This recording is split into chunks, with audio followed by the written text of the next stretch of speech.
घटना चक्र में आपका बहुत बहुत स्वागत है। सबसे पहले आपको हम बता दें कि आज जिस विषय पे हम चर्चा करने जा रहे हैं, खास करके जो भारत के पड़ोसी देश हैं चीन और पाकिस्तान, फोकस वहाँ पे होगा। लेकिन जो सबसे बड़ी खबर आई थी कि चीन भारत के 640 किलोमीटर के अंदर घुसकर ज़मीन को कब्जा कर लिया, उस पर रक्षा मंत्री ने लोकसभा में बयान दिया। सबसे पहले हम आपको दिखाते हैं कि रक्षा मंत्री ए.के. एंटनी जो बयान दिया है वो उन्होंने क्या कहा है।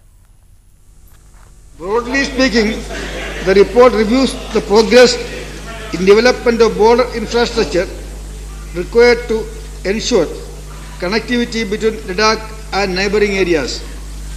In this context, issues such as availability of modern machinery for construction and maintenance of roads, upgradation of roads, tunneling and alternate arrangements among others have also been discussed. The report also deals with requirements of air facilities in the region, as also issues relating to land acquisition and environmental and wildlife clearances. Other matters such as employment opportunities, local youth, tourism, mobile and internet connectivity, law and order, better equipment and facilities for ITBP, certain grievances of local people, among others, have further been covered in this report. और जो बयान है वो media में खबरें थी कि, और ये खबर जो आई थी ये एक राष्ट्रीय सुरक्षा सलाहकार बोर्ड जिसके के अध्यक्ष श्यामा शरण है, और उनके रिपोर्ट से खबर आई थी कि ये बात उस रिपोर्ट में कही गई है कि इस तरह से कि भारत जो है एक्चुअल जो लाइन ऑफ कंट्रोल है वहाँ तक भारतीय सेना को चौकसी करने के लिए भी चीन के सेना वहाँ पे नहीं देने जा रहे थे। और इस रिपोर्ट पे रक्षा मंत्री ने क्या कहा है वो भी आप देख लें। Sri Shyam Charan has not stated in this report that China has occupied or has denied access to India to any part of Indian territory. I would like to assure the House that there is no question of India ceding to China any part of Indian territory. Government keeps a constant watch on all developments having a bearing on India's security and takes all necessary measures to safeguard it. I would further like to assure the House that government would continue to strengthen our capabilities in border areas to protect our national interest.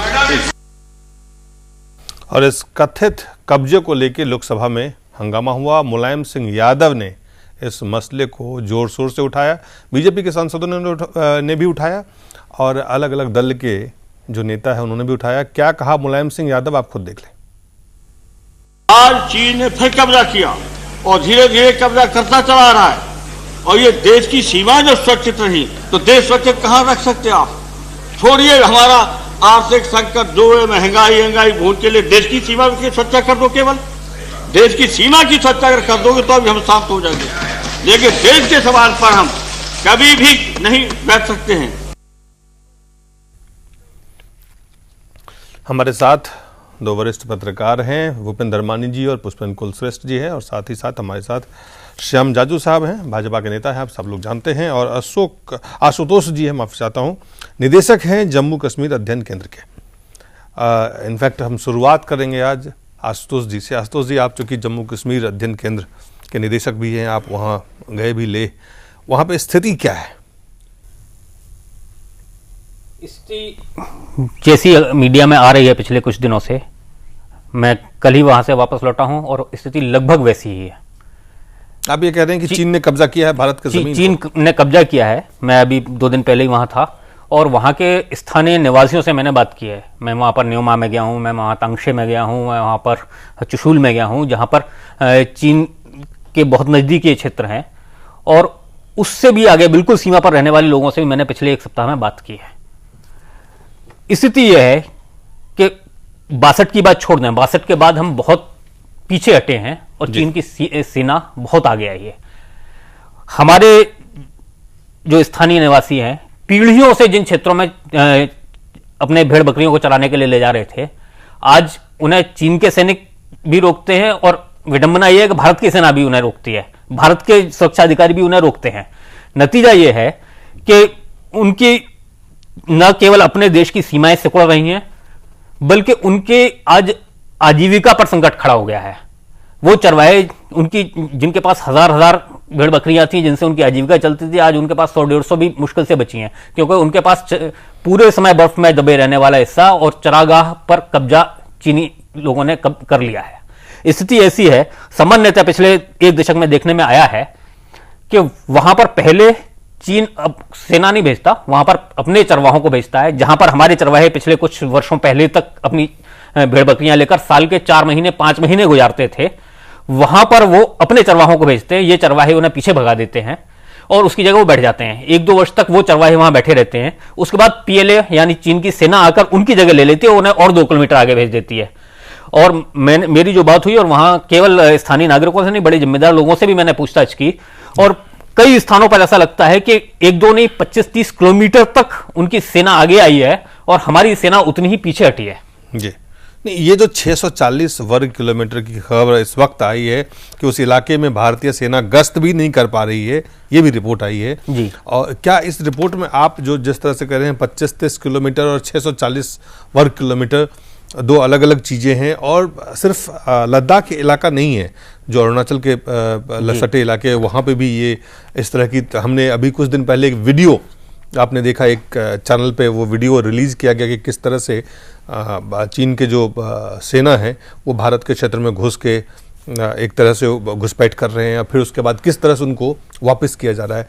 तो आप एक तरफ ये खबर कर रहे हैं, आप खुद कह रहे हैं कि वहाँ आप देख के आए हैं जो स्थिति है, दूसरी तरफ भारत के रक्षा मंत्री संसद में बयान दे रहे हैं कि हमारी 1 इंच जमीन भी चीन के कब्जे में नहीं गई है। संसद में हमने 62 के बाद भी संकल्प लिया था, 94 में भी संकल्प लिया, पिछले दिनों फिर हमने दोहराया और आज रक्षा मंत्री ने दोबारा संसद में ये बात कही है। लेकिन मुझे लगता है कि केवल बयान देने से बात नहीं बनती है, और बयान दे रहे हो, देश को बता रहे हैं। हाँ, देश को बता रहे हैं, इसलिए उन्हें अब रक्षा मंत्री अगर खुद बता रहे हैं संसद में खड़े होके, तो हमें कोई कारण हमारे पास नहीं रहता है कि हम उसको स्वीकार ना करें, उसको हम ना माने, उनको सच नहीं माने। हाँ, लेकिन मुझे लगता है कि पूरे आदर के साथ मैं ये कहना चाहूंगा, संसद की गरिमा है और संसद के अंदर उन्होंने कहा है तो निश्चित रूप से वो भी जिम्मेदार नहीं, जिम्मेदारी भरा बयान उनका माना जाना चाहिए जी। लेकिन बड़ी विनम्रता से मैं ये कहना चाहूंगा कि मैंने स्वयं जाकर उनके गांव के लोगों से बात की है, और केवल मैंने नहीं जाकर गए, पिछले अभी 3 महीने पहले आप सबको याद होगा, दिल्ली में वहां के जो बिल्कुल सीमांत गांव है दमचौक जी, दमचौक गांव के प्रधान सरपंच, उस ब्लॉक के काउंसलर, वो यहां दिल्ली में आए थे। मैंने भी उनसे मुलाकात की, उनसे भी साक्षात किया है, उनसे बात की है, वो अपने साथ फोटो लाए थे। अंतर ये, अभी मैं जब पिछले दिनों उन लोगों से फिर से मिला हूं, तो जो 4 महीने पहले उन्होंने हमें जोरावर फोर्ट के फोटो दिखाए थे और मीडिया में अनेक बड़े चैनलों ने उसको लिया था, अंतर ये आया है कि जोरावर फोर्ट अब खत्म हो चुका है, उसकी जगह चाइना की ऑब्जर्वेटरी पोस्ट बन चुकी है। इसको क्या मानना, मतलब आप सिर्फ ये कहना चाहते हैं, अगर मैं आपकी बात को मान लूं, और आप क्योंकि ग्राउंड से आ रहे हैं, आप साफ साफ ये कहना चाह रहे हैं कि भारत का रक्षा मंत्री इस देश को संसद में खड़े होकर के न सिर्फ झूठ बोल रहा है, गुमराह कर रहा है, आप ये कहना चाहते हैं? ऐसा अगर है तो दुर्भाग्यपूर्ण है, लेकिन मुझे लगता है कि वहां के स्थानीय निवासी जो प्रतिदिन देख रहे हैं और जिसको हमने पिछले दिनों टेलीविजन पर देखा है, अपनी आंखों से देखा है, इसको भी नकार देना, आउटराइटली रिजेक्ट कर देना, यह भी पूरी तरह सच नहीं होगा। नहीं, आखिर श्याम जी दो महत्वपूर्ण पहलू हैं। एक है आप जमीन से ज़मीनी हकीकत को आप बता रहे हैं देश को, लेकिन भारतीय सेना, भारतीय रक्षा मंत्री और संसद में बयान, और इस बयान में उन्होंने जिस तरह से स्पष्ट रूप से बता देना चाहता हूं कि उन्होंने एक तो श्याम शरण की रिपोर्ट के बारे में कहा है, उससे पहले उन्होंने कहा कि मैं यकीन दिलाता हूं कि भारत अपने इलाके के किसी भी हिस्से को चीन को देने का कोई सवाल नहीं है। एक तो उन्होंने ये कहा, साथ ही उन्होंने कहा कि 1 इंच जमीन भी चीन के कब्जे में भारत का जाने का सवाल ही नहीं उठता है। ये दो बातें हैं और साथ ही उन्होंने बाकी अन्य बातों का, तो क्या वो देश को गुमराह कर रहे हैं? क्या उनके पास हकीकत नहीं है, सच्चाई उन तक नहीं पहुंच रही है? सरकार का या एक ये गंभीर मसला है जिसको लगता है कि देश को सरकारी प्रतिनिधि का और रक्षा मंत्री का पार्लियामेंट में बयान एक बात है जी, हमारी 1 इंच भी जमीन हम जाने नहीं देंगे, बॉर्डर पे हम कोई कॉम्प्रोमाइज नहीं करेंगे, इस प्रकार के नारे लगाने और उस पर देश को गुमराह करने का काम इसके पहले भी बहुत बार हुआ है।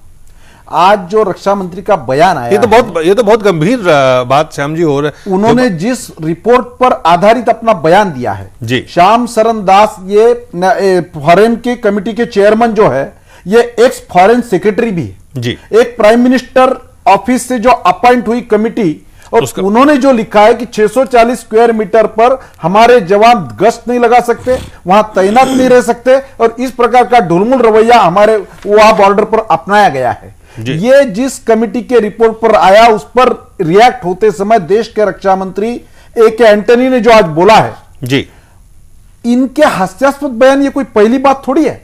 अभी जब हमारे 6 जवानों की हत्या हुई तब उन्होंने कहा कि ये पाकिस्तान के हमलावर नहीं थे, तो आतंकी आए थे पाकिस्तान का पोशाक पहनकर।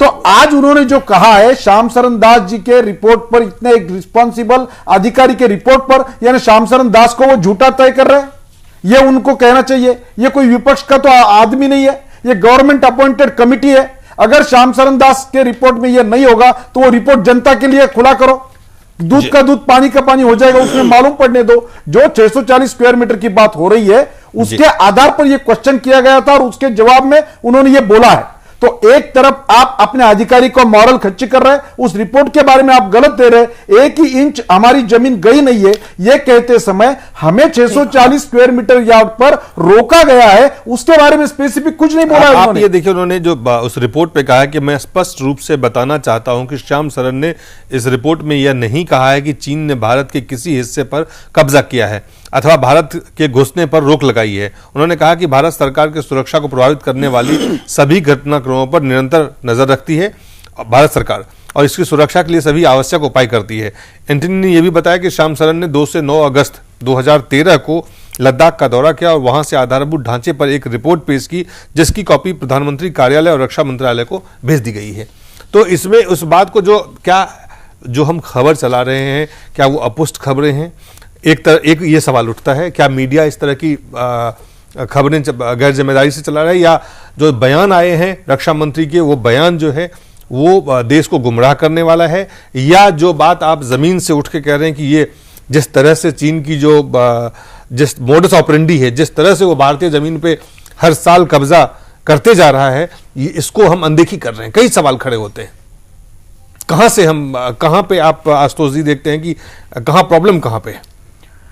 640 स्क्वायर किलोमीटर का आंकड़ा उन्होंने कहां से लगाया, चूंकि रिपोर्ट पब्लिक नहीं हुई है इसलिए मुझे नहीं मालूम कि कहां से आया है, लेकिन मेरी जो जानकारी है और मैं पूरी जिम्मेदारी के साथ ये कहना चाहता हूं कि ये शायद इससे भी अधिक हो सकता है हिस्सा जो चीन के कब्जे में है।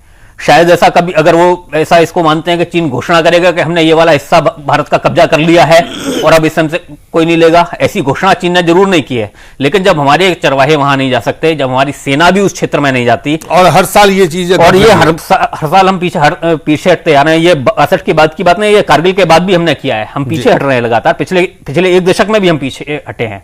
जहां पर पहले उनके पोस्ट नहीं थी, वहां पर आज उनकी पोस्ट खड़ी हुई है। जहां पर हमारी चौकी थी, दुमचले का नाम मैं स्पेसिफिकली नाम ले रहा हूं, दुमचले पर हमारी 62 के बाद भी चौकी थी, आज वहां पर चीन की चौकी है।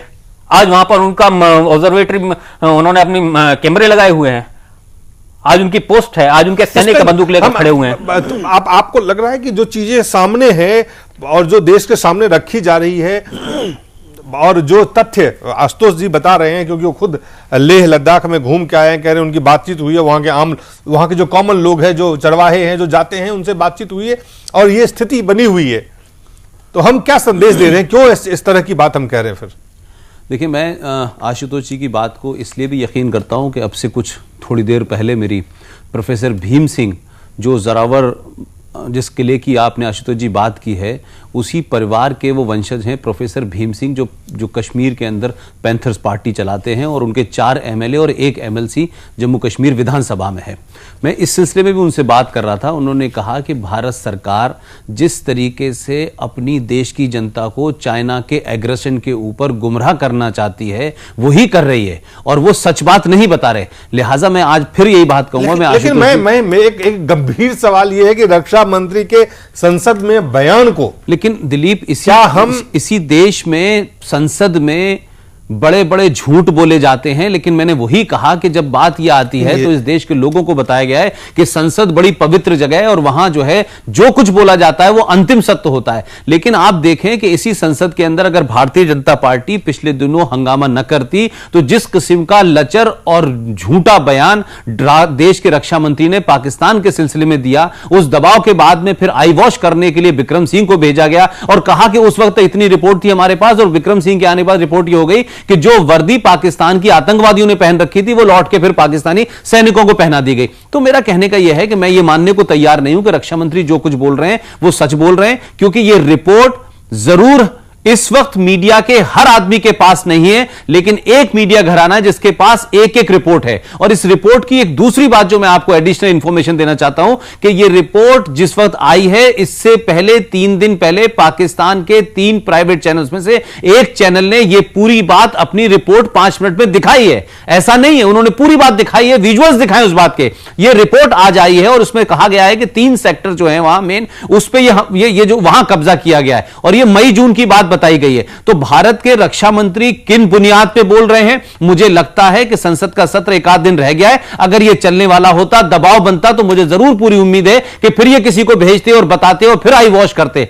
भारत और चाइना के बीच में आप जानते हैं विदेश नीति में एक चीज साफ लिखी हुई है कि भारत के सैनिक और चीन के सैनिकों को आई टू आई कॉन्टेक्ट से अवॉइड करना चाहिए। अभी जिस आप क्लिपिंग की बात कर रहे हैं उसमें दोनों तरफ से सैनिक किस तरह से गुत्थम गुत्ता कर रहे थे, किस तरह से वो फिल्म बना रहे थे, कितने एग्रेसिव मोड में भारतीय सैनिकों से वो कह रहे थे, क्या कहते हैं कि हमें ऊपर जाके डॉक्यूमेंट्री बनानी है। तो हमारी जितनी डिफेंसिव, लचर, कमजोर और खौफजदा चाइना के साथ जो नीति है वो किसी और देश के साथ नहीं है। और जहां तक चाइना की बात है उसको लेकर के बहुत सारी बात कही जाती है भारत में। भारत की स्थिति इस वक्त यह हो चुकी है कि म्यांमार जैसा छोटा देश वो भी आपकी बाउंड्री को क्रॉस करके बाहर आ जाता है। और ये जो बात अभी चाइना में की, इसमें एक बात और जोड़ना चाहता हूं कि 2 चीजें होती हैं, एक लाइन ऑफ एक्चुअल कंट्रोल जिसे LAC कहते हैं और एक होता है LOP जिसमें होता है लिमिट ऑफ पेट्रोलियम। जो पेट्रोलिंग की जो लिमिट होती है वहां तक भी सैनिक नहीं जा सकते। आप LAC तो बहुत पीछे छूट गई है बात को।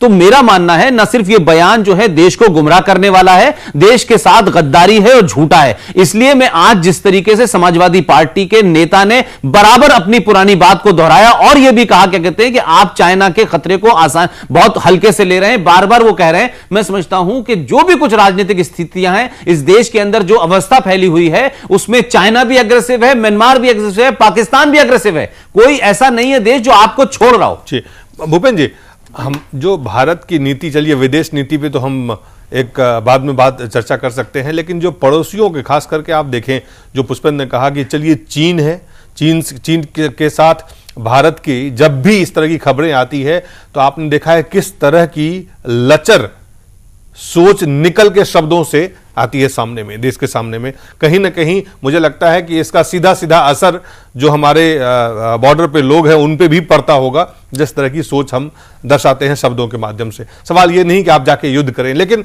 ये सिर्फ चीन के साथ ही नहीं है। आप देखें, म्यांमार की बात हो, पाकिस्तान की बात हो, बांग्लादेश में जिस तरह से भारत विरोधी तत्व वहां सक्रिय हैं वहां की बात हो, आखिर ये तमाम आप पढ़ो, यहां तक कि नेपाल में भी भारत विरोधी जो गतिविधियां हैं उसको लगातार आप देखें, जो एक से एक आतंकवादी जो है वहां नेपाल में शरण लेते हैं, वहां से भारत विरोधी काम करते हैं। और ये तो आप देखें तो पूरी तरह से कहीं ना कहीं अपने पड़ोसियों से जिस तरह से घिरे जा रहे हैं वो किस चीज का नतीजा है? देखिए, ये जो अभी बात पहले आशुतोष जी ने कही, अपना जाजू जी ने कही है, पुष्पेंद्र भाई ने कही है, ये अगर आप इन सबको पूरा एक समेटने की कोशिश करें तो आप देखेंगे कि भारत की जो नीति है वो इतनी, पड़ोसी देश ये समझने लगे हैं कि यहां पर किसी भी प्रकार का संरक्षण जो है वो मिल सकता है और कभी भी किसी भी प्रकार का एग्रेशन जो है यहां पर बर्दाश्त किया जा सकता है। यहाँ की सरकार लचर है, कमजोर है, इसलिए यहाँ जाकर कभी भी हम अपना मकसद जो है वो पूरा कर सकते हैं। जहां तक ये चाइना का जो अभी हाल का मामला है, इसमें अगर आप देखें ना, ये जो भी LAC की बात कर रहे थे, मेरे को लगता है कि ये जो कुछ भी घटना घटी है जिसका आशुतोष जी भी जिक्र कर रहे हैं, हमारा चाइना के साथ जो बॉर्डर है वो किन नीतियों के कारण है मैं उस पर नहीं जाऊंगा, लेकिन लगभग 4500 किलोमीटर लंबा ये क्षेत्र है जो हमारी सीमा चाइना के साथ लगती है। ये इतना लंबा क्षेत्र है जो मैं अगर ये कहूं कि विश्व में किसी भी दो पड़ोसी देशों के बीच इतनी बड़ी सीमा नहीं होगी तो कोई गलत नहीं होगा। और इसमें सबसे ज्यादा बड़ा जो एरिया है वो हिमालयाज का है, जो हिमालय के दुर्गम क्षेत्र हैं वो बाउंड्री है। और LAC की मैं बात नहीं करूंगा, मैं LOC की बात करूंगा, लाइन ऑफ एक्चुअल कंट्रोल, वो डिफाइंड ही नहीं है। अब जब डिफाइंड नहीं है, वहां पर जैसे पाकिस्तान के साथ तो हमने बारबड वायर अपनी खींच दी, हमें पता है कि यहां पर क्या है। वहां पर जब डिफाइंड नहीं है तो सरकार किस प्रकार के बयान देती है, क्यों देती है, ये सरकार आप जानते हैं कि ढुलमुल रवैया अपनाए हुए है। और जो अंदरूनी मामले हैं, वोट बैंक की जो राजनीति है, उसको एड्रेस करते करते वो इतने थक जाते हैं कि सीमाओं की तरफ ध्यान देने का उनके पास समय ही नहीं है। जी, मुझे यह लगता है कि इस मामले में जो हाल ही का मामला है, जो आशुतोष जी ने कहा, यह एक बड़ा गंभीर मामला है कि हम तमाम मामले गंभीर हैं। आप देखिए चौकी बना के चले जाते हैं, कुछ और कह रहा हूं, घुस के चले जाते हैं। 40 कि आपके पास जब LOC नहीं है, लाइन ऑफ एक्चुअल कंट्रोल आपके पास डिफाइंड नहीं है, तो आप जो मर्जी बयान देते रहें कि आपने 600 किलोमीटर अंदर आ गए, 600 किलोमीटर हम पीछे चले गए, ये सब बातें जो है ये निरर्थक हैं। कारण ये है कि आप उसको कहीं पर भी कसौटी पर कसकर नहीं देख सकते। आज आप कह रहे हैं कि चाइना की जो सीमा है वो 10 साल पहले 600 किलोमीटर पीछे थी, और वहां के जो लोग हैं वो ये कह रहे हैं कि हमारे जो चरवाहे हैं वो पीछे हटते जा रहे हैं। तिब्बत के अंदर क्या नहीं हुआ आपके सामने है, तिब्बत में कितने लोगों ने आत्मदाह किया है, किस प्रकार का वहां माहौल है। ये जो मैंने आपको बताया ना कि शुरू से ही जो नीति है, इतनी ढुलमुल नीति है हमारी कि हमारे ऊपर पड़ोसी देश जो हैं वो किसी भी प्रकार का, जैसे लिबर्टी मैं कहूंगा, लेने के लिए स्वतंत्र अपने आप को महसूस करते हैं। आशुतोष जी, जो बात कह रहे हैं, चूंकि लाइन डिफाइंड नहीं है कि आपका क्षेत्र कहां तक है और चीन का क्षेत्र कहां तक है, चूंकि ये जब डिफाइंड ही नहीं है तो 640 हो या 1640 हो या 6040 हो, वो तो फिर पता ही नहीं चलेगा। नहीं, इसमें दिलीप जी मैं थोड़ा संशोधन करना चाहूंगा जी। पहली बात तो यह है कि 1842 में एक संधि हुई है, चुशूल की संधि, पुरानी बात है जी, लेकिन यह रिकॉर्डेड है। 1842 में जिस जोरावर फोर्ट की बात करें, जोरावर सिंह और तिब्बत और चीन की सेना, माने कश्मीर की सेना और तिब्बत और चीन की संयुक्त सेना के बीच में युद्ध हुआ था, जिसमें चीन और तिब्बत की संयुक्त सेना हार गई थी। 1842 में उनमें समझौता हुआ और यह तय हुआ कि मानसरोवर के नीचे मानसर गांव है, मानसरोवर गांव सीमा रहेगा, उसके इधर चीन और तिब्बत कभी नहीं आएगा और उधर कश्मीर नहीं जाएगा, भारत नहीं जाएगा। आशुतोष जी, मैं इसमें आपको एक बात मैं जोड़ना चाहूंगा, क्योंकि आपने स्टडी किया है। मैं इसमें आपको इसलिए मैं टोक रहा हूं कि जहां पर आप लेकर गए हैं, इसमें इस बात का उल्लेख जरूर कीजिएगा कि किस कारण भारत की और चाइना की जो सीमा है वो कॉमन हुई है, जो नहीं होनी चाहिए थी, किन नीतियों के कारण हुई है। आज की जब हम बात तिब्बत की ओर ध्यान दिला रहे हैं, तिब्बत की घटना की ओर ध्यान दिला रहे हैं, वो महत्वपूर्ण बिंदु है। लेकिन मैं ध्यान दिलाना चाह रहा हूं, 1842 से लेकर 1962 तक 120 साल न चीन ने उस संधि का पालन किया है। 120 साल तक चीन ने आक्रमण नहीं किया है, तो अगर वो उसको मान्यता नहीं देता है चुशूल की संधि को, तो वो 120 साल तक क्यों शांत बैठा रहा। 1962 की जो भी घटना हुई, उसके बाद भी एक जगह थी जहां सीज फायर हो गया, वो हमारे आगे बढ़कर आया, काफी आगे बढ़ा, फिर थोड़ा पीछे हटकर बैठ गया और वहां पर सीज फायर हो गया। सवाल यह है कि हम किसको अपनी सीमा कहते हैं। कोई भी देश की सीमा कोई वो खुद तय करेगा कि पड़ोसी तय करेगा। चीन हमारे हिस्से में घुसना चाहता है, इसलिए वो कहता है कि सीमा निश्चित नहीं है। भारत क्यों कहे ये बात कि सीमा निश्चित, भारत अपनी सीमा बताए ना, भारत के रक्षा मंत्री बताएं कि हमारी ये सीमा है, वो कोई भी सीमा बताए, लेकिन कोई देश ये कहते सकता है कि हमारी वो विवाद, नहीं है। वो विवाद तो आपके पास है। ये विवाद चीन, ये विवाद भारत के, भारत तो एक विवाद उत्पन्न करना है तो चीन को उत्पन्न करना है ना, भारत को अपनी सीमा बताने कि भाई इसके अंदर आएगा तो चीन अतिक्रमण करेगा। ये आप बताएंगे ना, मेरे घर की बाउंड्री ये है जी, इसके बाद आप आते हैं तो मेरे घर में ये आशुतोष जी जो बता रहे हैं जी कि इस प्रकार की दृढ़तापूर्वक नीति को व्यक्त करना और उसको प्रस्तुत करना अपने नेशनल लेवल पे और इंटरनेशनल लेवल पे, इसकी आज देश में कमी है। ये कहते हैं भारत की कमजोर नीति, हाँ, ये भारत की कमजोर नीति चाइना के दबंगाई को आकर्षित कर रही है। ये चाइना की पुरानी नीति है, चाइना की फ्रेज है, जो हमारा है वो हमारा है, पर जो बाकी जो हम कब्जा कर रहे हैं, जिसको कंट्रोवर्शियल बना रहे हैं, जिसमें एनक्रोचमेंट कर रहे हैं, उसकी लेन देन के आधार पर बात करके तय कर लेंगे। ऐसे इस प्रकार से वो आगे बढ़ रहे हैं और हमारे बॉर्डर सिक्योरिटी फोर्स को वहां पर गोली चलाने का अधिकार नहीं है। आओ जाओ घर तुम्हारा, इस प्रकार की इंपल्टेटर्स की पॉलिसी है। इस देश ने सिक्योरिटी वाले मामले में, बॉर्डर वाले मामले में इतना ढुलमुल रवैया अपनाया है। और फिर आप ये देखिए, ये एक सरकार की बात नहीं है, कई सरकारें आई और चली गई। किसी भी सरकार के तरफ से अगर आप देखें तो क्या कोई भी सरकार ने इस तरह की पहल नहीं की जिस पहल को आप ये कहें कि भारत और चीन के बीच में एक ऐसे जो ये विवाद है, बॉर्डर का जो सीमा विवाद है, उसको हल करने के लिए कोई सार्थक ठोस कदम उठाए हो। और उसका नतीजा है कि जितनी भी सरकारें आई वो सब ढुलमुल, सबका लचर रवैया सबका रहा है, उसका खामियाजा आप भुगत रहे हैं। तो आखिर इसको लेके कहां जा रहे हैं आप? कोई भी पार्टी, आप देखिए मुलायम सिंह संसद में खड़े होते हैं, बोलते हैं भारत लगातार जमीन पे कब्जा कर रहा है। बीजेपी खड़ी होती है, कहती है ये बिल्कुल सरकार निकम्मी है, निठल्ली है। सिर्फ आरोप लगाने से काम तो नहीं होगा। और एक उदाहरण मैं आपको देना चाहता हूं, 20 किलोमीटर तक चाइना की जब घुसपैठ हुई, 20-20 दिन तक हमारा कुछ हलचल उस पर नहीं हुई और देश के गृह मंत्री ने उस पर बयान दिया कि यह कैजुअल बात है, हम निगोशिएशन कर लेंगे, हल निकल जाएगा। उसके बाद हल निकलने के लिए जो मीटिंग हुई और वो मीटिंग का नतीजा निकला कि पाकिस्तान, चाइना वाले अपने तंबू उखाड़ के निकल जाएंगे और भारत वाले अपने तंबू उखाड़ के पीछे जाएंगे। नरेंद्र मोदी जी ने पूरा देश का ध्यान वहां पर आकर्षित किया था कि भाई चाइना वाले जाने, ये तो नेचुरल बात है, उनको तो जाना ही चाहिए, उनको क्वेश्चन करना चाहिए कि वो आए क्यों थे।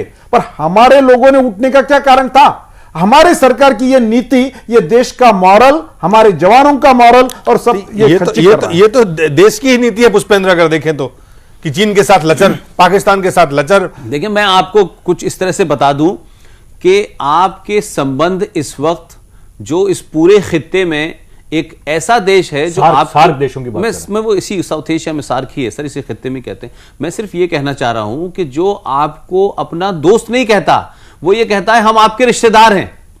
उस रिश्तेदार के साथ आप क्या कर रहे हैं पूरी दुनिया को पता है। मैं श्रीलंका की बात कर रहा हूं। भूटान को आप सस्ती गैस और सस्ता राशन देके अपने साथ खड़ा करना चाहते हैं। नेपाल के अंदर स्थिति यह है कि नेपाल जो पिछले कई सालों से ट्रेडिशनली आपके साथ था, उसने चाइना की तरफ जाना शुरू कर दिया क्योंकि आपके एम्बेसडर जाकर के उसको टर्म डिक्टेट करने की कोशिश करते हैं, दोस्ती की बात नहीं करते। चाइना के सामने आप बुरी तरह डरे हुए हैं। पाकिस्तान के साथ आपने पॉलिसी बना रखी है, आप 26/11 करो, आप कारगिल करो, आप मलियाना करो, आप हैदराबाद में बम धमाका करो, आप बॉर्डर पे हमें मारो, लेकिन आप हमें मारो, हम दोस्ती करके रहेंगे आपसे। आप चाहे कुछ कर लो, लेकिन दोस्ती के लिए हम आपके साथ दीवाने हैं।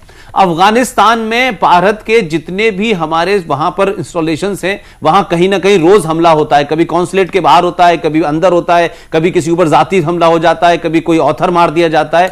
भारत ने इस पूरे खित्ते के अंदर अपने आप को यह साबित कर दिया है कि हमें अपनी दोस्ती के चक्कर में हम कुछ भी करने के लिए तैयार हैं। आप दोस्त बनो या ना बनो, यह आपके ऊपर है, लेकिन हम दोस्ती करेंगे आपसे। लिहाजा आप यह भी देखें कि चाइना के साथ जब बात डिस्कशन की होती है तो फॉरेन मिनिस्ट्री भारत की जो है उस रिश्ते को नहीं देखती है। चाइना के साथ जब बात होती है तो डिफेंस मिनिस्ट्री इसको देखती है कि क्या करना चाहिए, क्या नहीं करना चाहिए। बाकी मामलों में हमारी फॉरेन मिनिस्ट्री देखती है। तो जितने भी आप हालात देखें, चाहे पाकिस्तान में सरकार एक्स की रही हो या वाई की रही हो, लेकिन उन सब की नीति हमारे प्रति सेम है। आप ये देखिए, सरकार की जो नीति होती है, जो सरकार की नीति है, आज जिस तरह की व्यवस्था हम चला रहे हैं संसदीय लोकतंत्र में, कहीं ना कहीं संसद में एक बार एक मत से तो हम कहते हैं कि नहीं, चीन के प्रति हमारा जो रवैया है वो लचर है, लेकिन कोई भी राजनीतिक दल अगर आप देखें इसमें सार्थक पहल करते हुए नजर आ रही है क्या?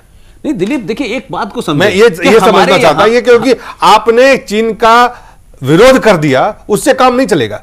नहीं, आप ये देखें ना कि हमारे यहां विदेश नीति, पूरी दुनिया में आप चले जाएं, कोई छोटे से छोटा मुल्क ले लें, किसी भी मुल्क की रक्षा सुरक्षा विदेश ये राष्ट्र की नीति होती है। विदेश नीति राष्ट्र की नीति होती है। आपने सही शब्द इस्तेमाल किया, लेकिन हमारे यहां स्थिति यह है कि जो बात धर्मानी साहब जिधर इशारा कर रहे हैं, जो श्याम जी इशारा कर रहे हैं कि इस देश की डोमेस्टिक कंपल्शंस के चलते इस देश में जो राष्ट्र नीति होती है उस विदेश नीति को भी आप वोट नीति से जोड़ के देखते हैं। तो आप पाकिस्तान के साथ संबंध इसलिए सुधारना चाहते हैं, किसी तरह सुधारना चाहते हैं कि चुनाव में गलत मैसेज ना जाए। बांग्लादेश के साथ आप जमीन का टुकड़ा देने के लिए संसद में अमेंडमेंट करना इसलिए चाहते हैं कि वहां जो बंगाल के मामलात हैं बिगड़े ना हमारे। आप कहीं भी असर्ट नहीं है, आपकी कोई नीति नहीं है। कारण अभी ये कारण क्या है? पाकिस्तान की नीति है, चाइना की नीति है, म्यांमार की नीति है, हर देश की नीति है, लेकिन हमारी नीति क्या है ये हमारे देश के लोगों को नहीं पता है। भारत की कूटनीतिक और यह सामरिक नीति में जिस प्रकार की, और हम एक बात पर आपका ध्यान आकर्षित करना चाहते हैं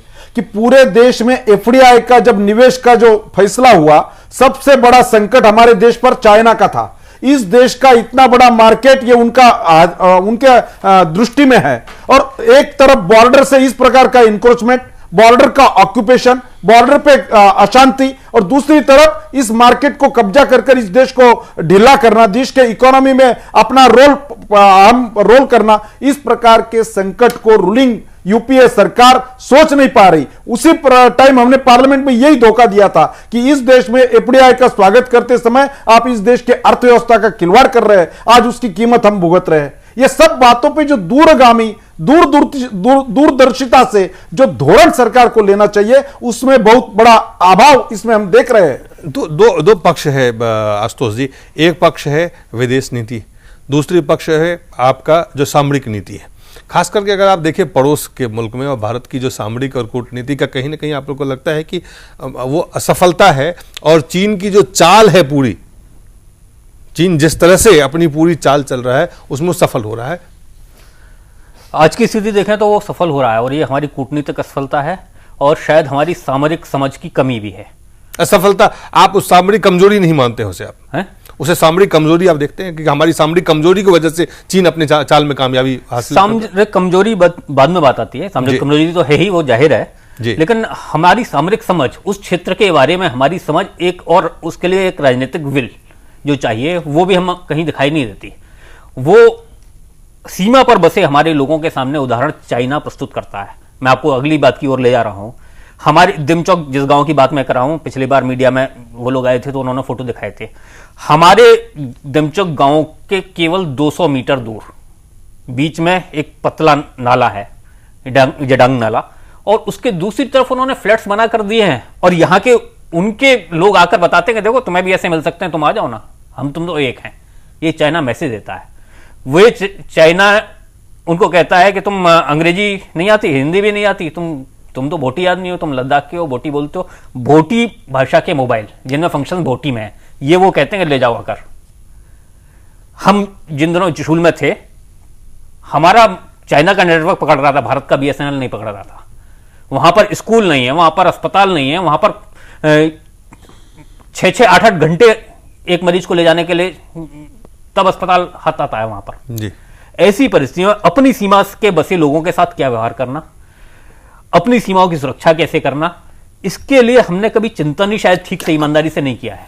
और इसलिए हम असफलता या कमजोरी क्या करें जब तक हम समझ ही नहीं पाएंगे कि हमारी ये हमारी पूरी राष्ट्रीय सुरक्षा सलाहकार और इतनी बड़ी हमारे जो तामझाम है, हमारी जो रक्षा मंत्रालय है, आप कहते हैं कि किसी को ये चीजें समझ में नहीं आ रही है? नहीं, ये सबसे बड़े मजाक की बात है।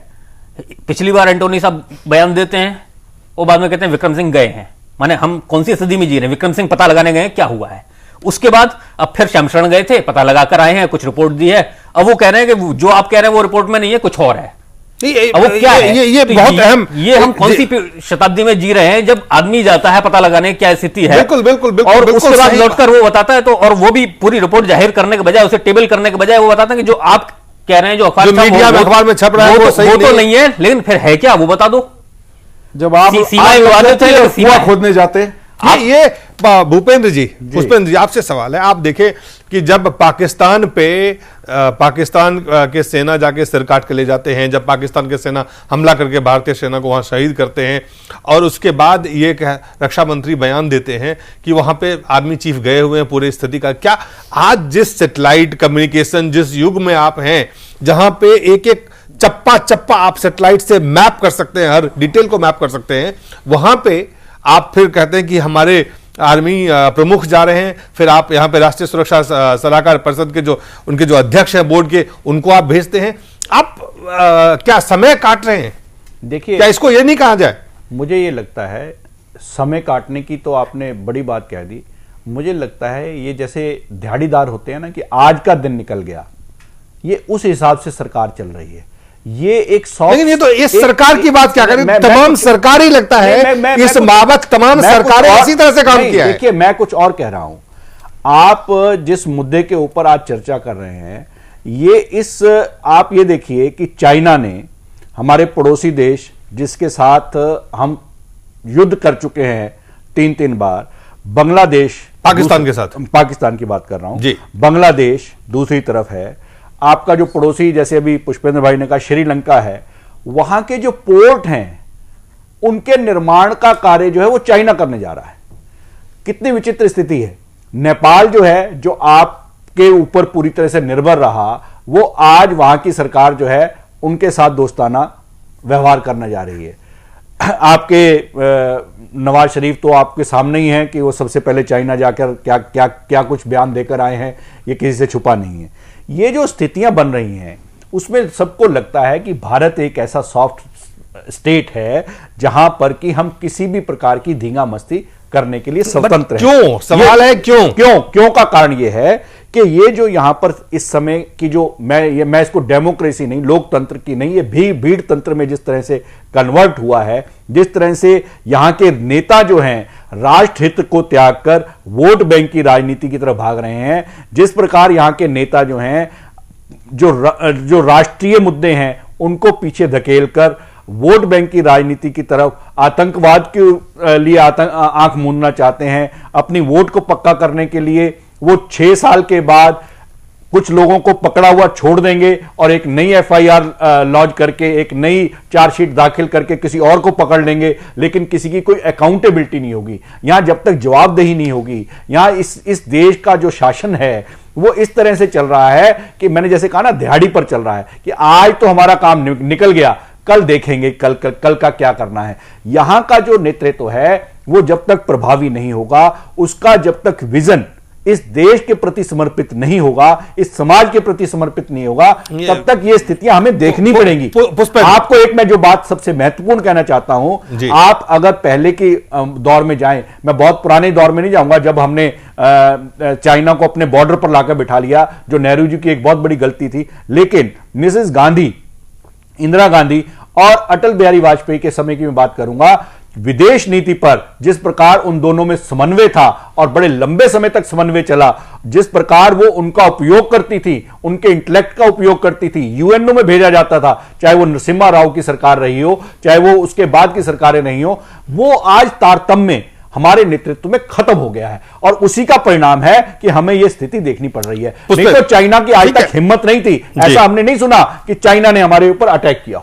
जी पुष्पेंद्र, ये जो है, जो बात अभी आशुतोष जी ने कहा, बहुत महत्वपूर्ण बात मुझे लगी कि आप जब कुछ हमला होता है, आप कहे हमारे किस युग की आप बात कर रहे हैं कि हमारे सेना प्रमुख वहां जा रहे हैं, हमारे राष्ट्रीय सुरक्षा जो परिषद है, बोर्ड है, उसके प्रमुख वहां पे अध्यक्ष जाके वहां से जायजा लेंगे, वहां पे क्या हो रहा है क्या नहीं हो रहा है, फिर आके रिपोर्ट करेंगे, फिर रिपोर्ट का एक अंश जो है मीडिया में आता है, फिर मीडिया के बातों को आप खारिज करने के लिए आप बयान देते हैं।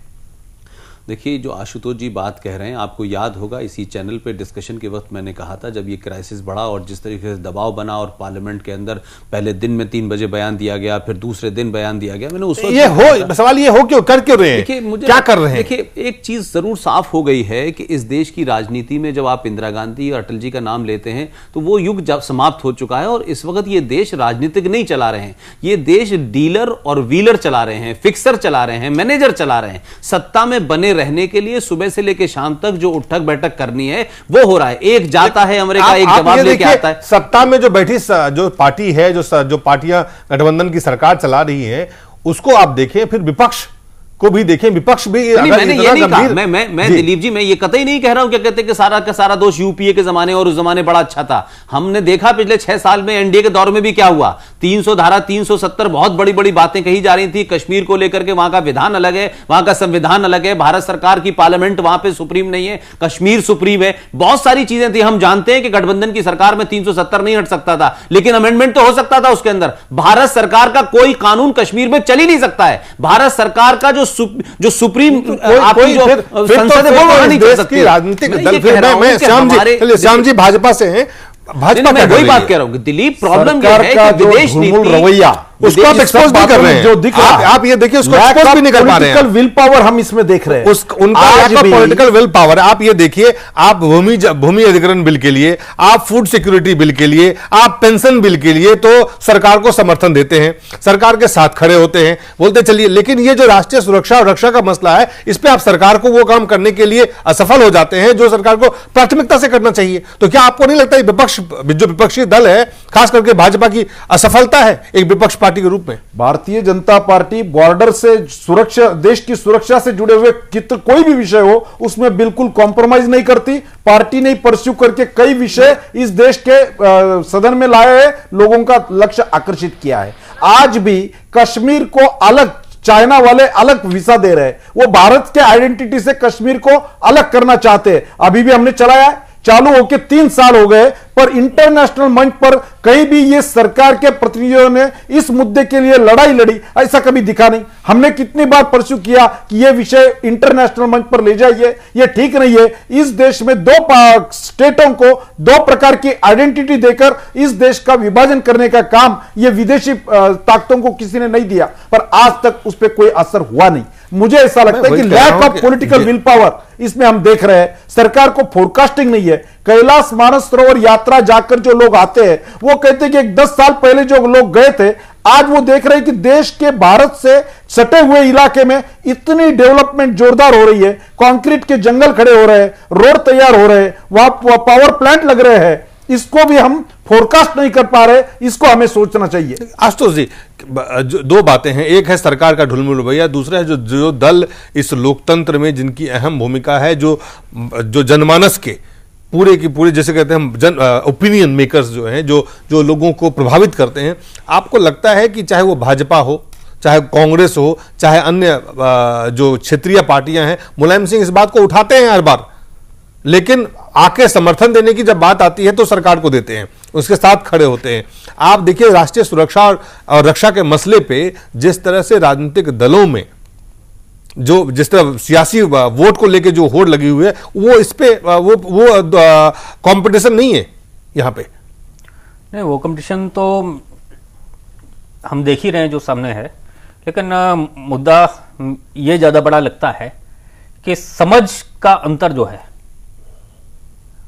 और उस समझ के अंतर में जो वोट बैंक की आप राजनीति कर रहे हैं, बाकी भी बातें आई, उस सब के बावजूद वो प्राथमिकता हो गई आपकी, वो तमाम दलों की प्राथमिकता बनती जा रही है, और जो प्राथमिकता होनी चाहिए वो पीछे छूटते जा रहा है। सवाल ये है, हाँ सवाल ये है, लेकिन अपने यहाँ लोकतंत्र है और लोकतंत्र में जन दबाव काम करता है।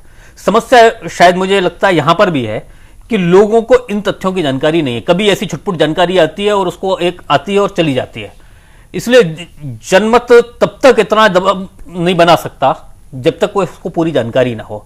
दुर्भाग्य से ये ऐसे क्षेत्र हैं, मैं आपको दुर्भाग्यपूर्ण बात यह है कि आज भारत का नागरिक उस क्षेत्र में नहीं जा सकता। प्रतिबंधित क्षेत्र है, जिन जगहों की बातें हम कर रहे हैं, यहां बैठकर कर रहे हैं, लेकिन भारत का नागरिक वहां नहीं जा सकता, उसको अनुमति नहीं है। PIL परमिट लेकर यहां भी जाना पड़ता है, और कुछ हिस्सों में परमिट लेकर जाना पड़ता है, कुछ हिस्सों में परमिट बनते ही नहीं, जा नहीं सकते आप। गूगल बैठकर वहां से आपके हर पुल, हर पोस्ट का नक्शा बना सकता है अमेरिका में बैठकर, लेकिन भारत का नागरिक वहां नहीं जा सकता। इसलिए उसकी मजबूरी यह है कि आप जो बताएंगे या मीडिया जितना बताएगा उतना उसको पता लगेगा, और इस कमजोरी का फायदा राजनीतिक दल उठाते हैं, हमेशा उठाएंगे। तो समस्या यह है कि लोगों को कम जानकारी होना और राजनीति में जो लोग हैं उनका कुछ ना कुछ कहीं ना कहीं प्राथमिकताएं नहीं होना, राजनीतिक दलों के प्राथमिकता में अगर ये चीजें नहीं, आपकी राष्ट्रीय सुरक्षा उनकी प्राथमिकता में नहीं है, राष्ट्र की रक्षा उनकी प्राथमिकता में नहीं है, उनकी प्राथमिकता में अगर वोट बैंक और सत्ता तक पहुंचने की तमाम कवायद उनकी प्राथमिकता में हो, तो ये तमाम नीति सीधे सीधे प्रभावित होंगी आपकी। धर्मानी जी ने जो कहा है कि दिहाड़ी मजदूरी की तरह जो हो रहा है एडॉक बेसिस पे, एडॉक, पिछले दिनों हम देखते थे कि सरकार अपने कुछ वर्षों पहले सरकार अपने 5 साल पूरे करने के लिए हाथ पांव मारती थी। अब ये दिहाड़ी की बात अगर छोड़ भी दें तो ये जरूर दिखाई देता कि ये वाला सत्र जैसे तैसे निकल जाए।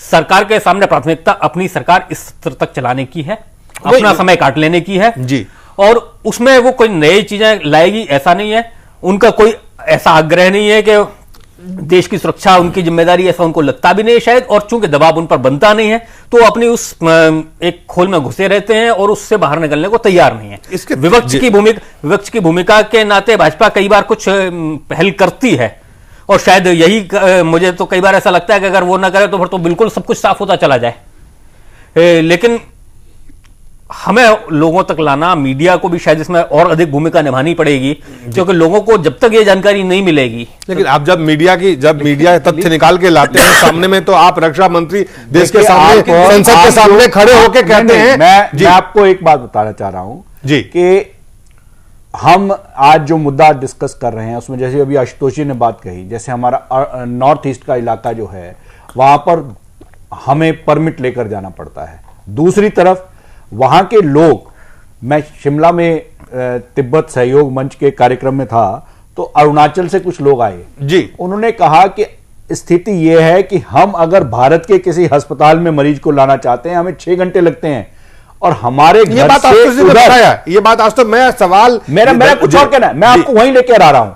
और वहां पर इतना अच्छा इंफ्रास्ट्रक्चर क्रिएट हो चुका है कि वो दूर से देखकर ऐसे ललचाता है। मेरा सवाल है कि मेरा ये कहना है कि जो भी आप प्राथमिकता में आपके बॉर्डर रहेंगे, मैं कहीं और आ रहा हूं। मेरा ये कहना है कि ये जो चीजें हैं, ये जब तक आप दुर्गम क्षेत्रों में लोगों को जोड़ेंगे नहीं, और इसके लिए एनडीए सरकार और अटल बिहारी वाजपेयी के विजन को, मैं देखिए अभी जो बात हुई है मैं उसके लिए आपको बताना चाहता हूं कि ये जो आज रेल से जुड़ रहा है वहां कश्मीर वैली, वो सिर्फ और सिर्फ उनकी दूरंदेशी थी कि उन्होंने उस दुर्गम क्षेत्र को जोड़ने के लिए पहल की और उसको एक राष्ट्रीय प्रोजेक्ट के रूप में स्थापित किया।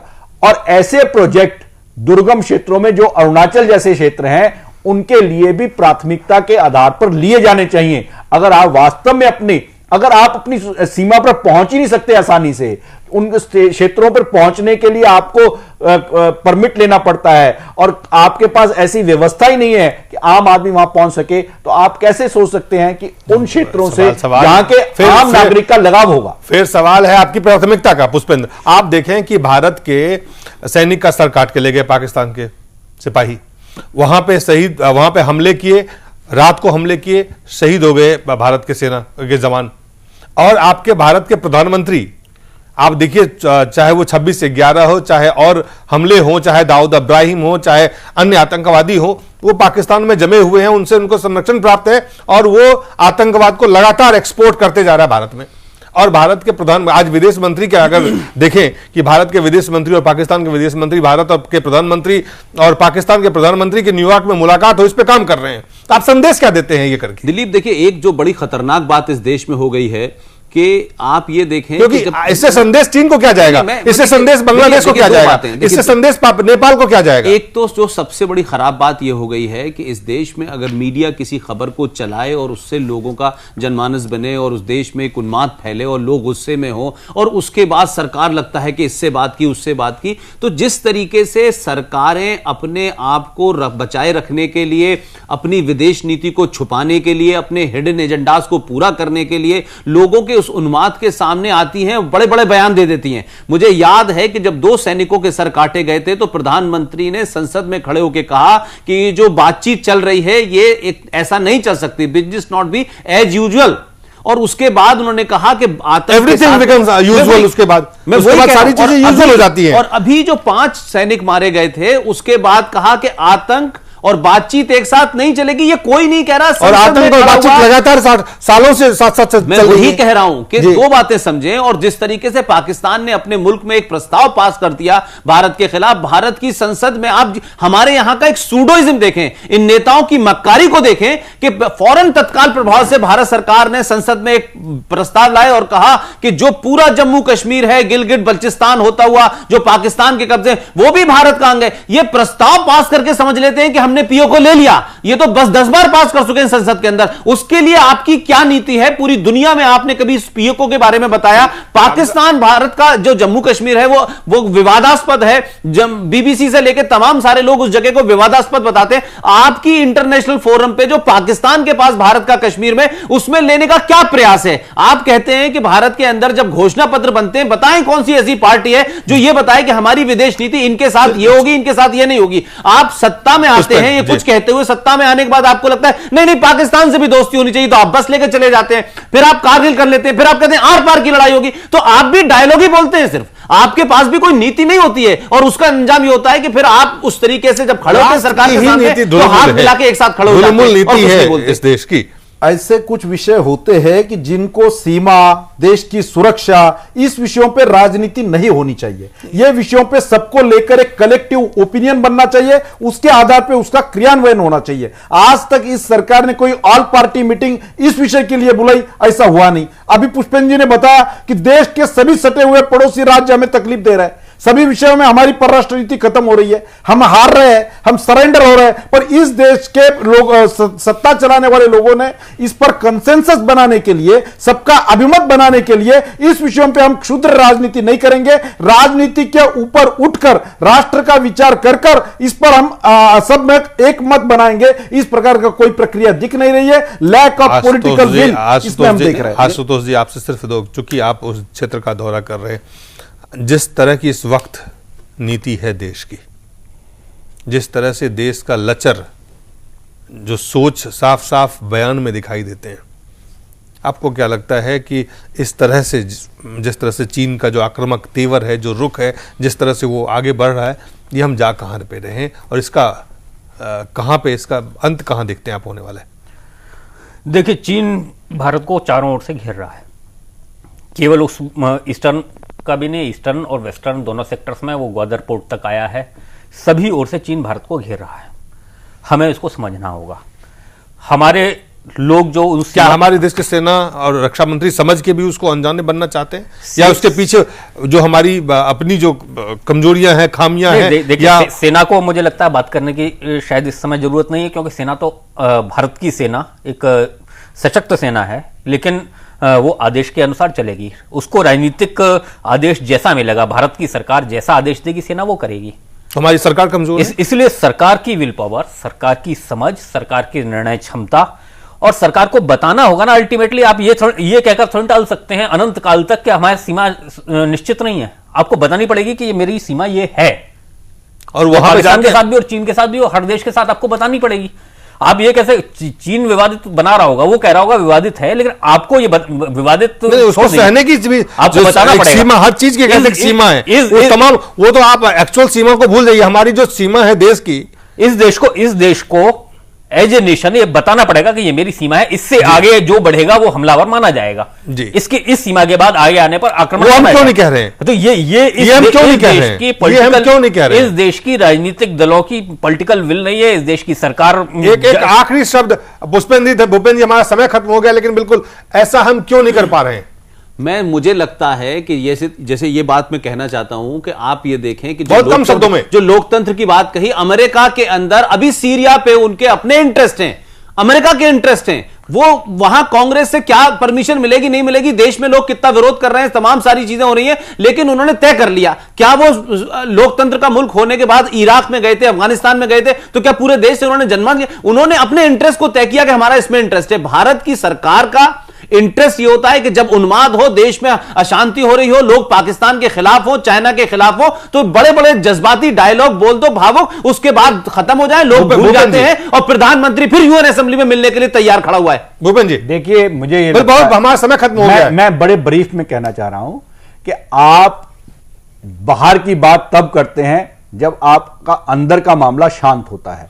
यहां पर जो जितनी भी सरकारें आई हैं या सरकारें चल रही हैं, यहां पर इतने ज्यादा आर्थिक पक्ष पर ले लीजिए, आतंकवाद के पक्ष पर लीजिए, इसको इतना ज्यादा सारा घालमेल कर दिया है। हर देश में सियासत बटी होती है, इतने ज्यादा उलझे हुए हैं। सुरक्षा के मामले में ऐसा ढुलमुल क्यों है? मुझे ही लगता है सियासी राजनीति के ऊपर होते हैं। देखिए जी, मेरे को ये हमारा समय खत्म हो गया है। मैं माफी मांगते हुए समय खत्म करना पड़ेगा, हमारा समय खत्म हो गया है। धर्मानी साहब बहुत बहुत धन्यवाद, श्याम जी बहुत बहुत धन्यवाद, आशुतोष जी बहुत बहुत धन्यवाद, पुष्पा जी बहुत बहुत धन्यवाद।